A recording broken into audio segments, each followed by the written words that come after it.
Hey, what's good, y'all? Jonasegway. Today's video, I'm going to take the Nami out, all right? Technically, I did it last night, okay? But I'm just making an intro for it right now.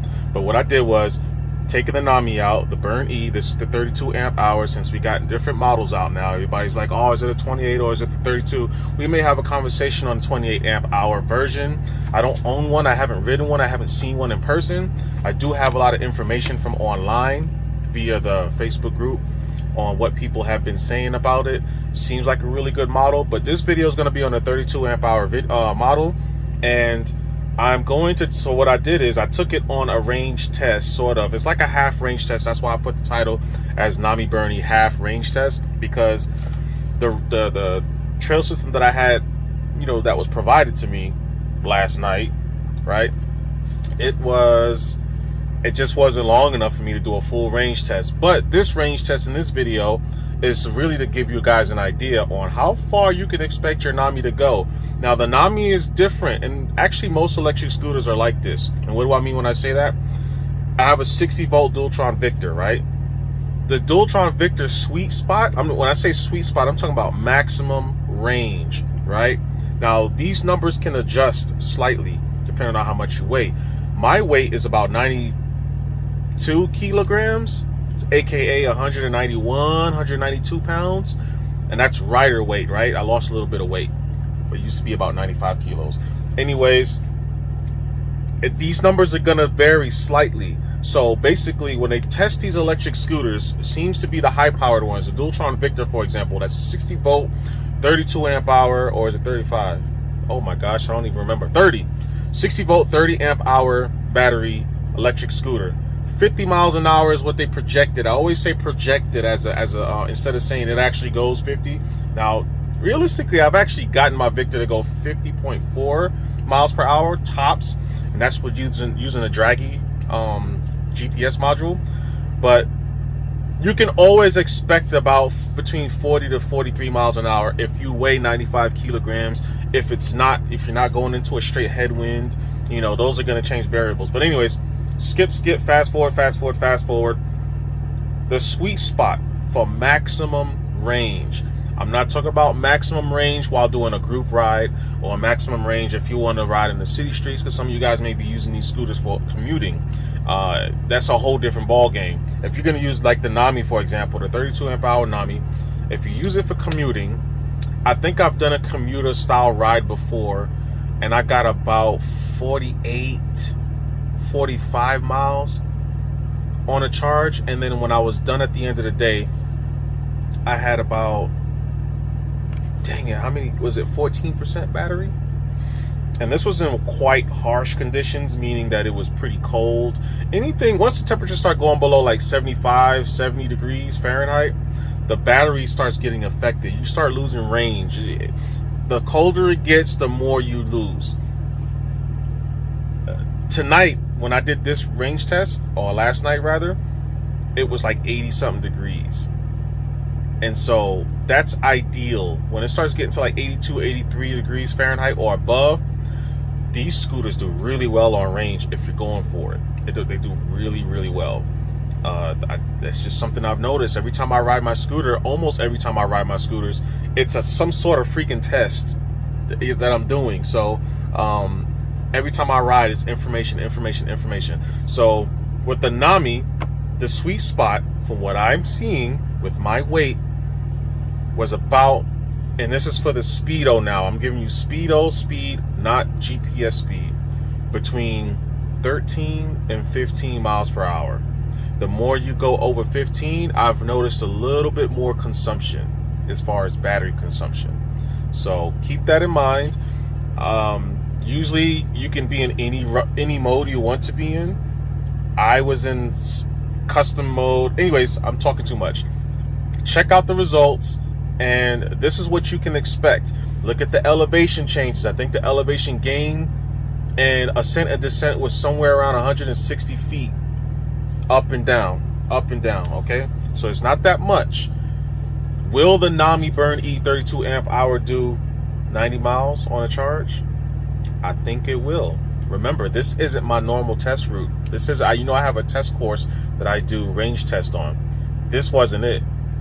On my official range test course, the elevation gains is going to be a little bit more,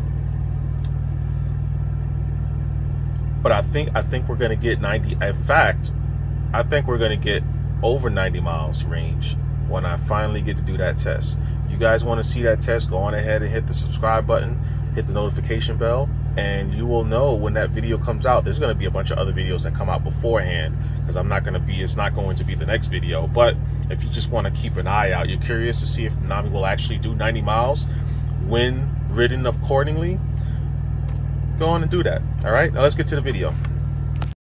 All right, Nami heads, what's popping? Just want to give you guys a little quick update. So I just did like I'm doing sort of like a little range test, right, in Colorado, over there by Loveland. So we got 20.3 miles. My Garmin's saying 19.5. All right, so that's like a half mile off, a little more than a half mile off if you're gonna look at 20 miles on the Nami speedometer. But look at that percentage, 96% battery still. And if I go on to the volts,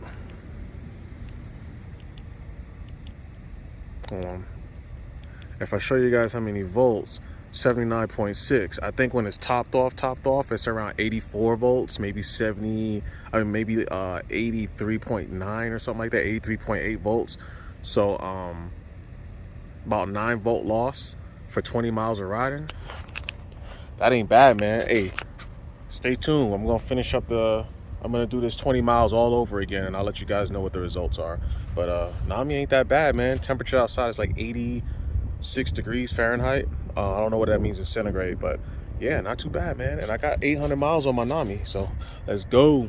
Man, I'm telling you guys, some of the coolest trails, some of the neatest trails. It's nighttime, I've never been here in the daytime. Some of the best trails I've ever ridden as far as bike paths go have been in Colorado. I'm trying to one-hand this whole thingamajiggy.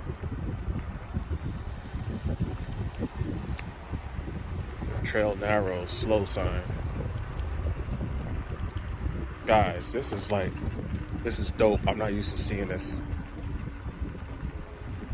Look how narrow this gets. I was riding this earlier pretty fast.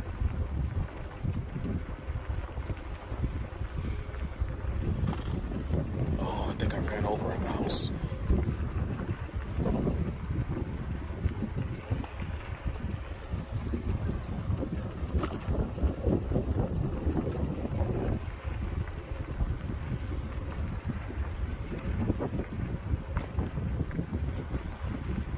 Could you imagine this in the daytime? Oh my goodness. Fire. All right, what we got here? What we got?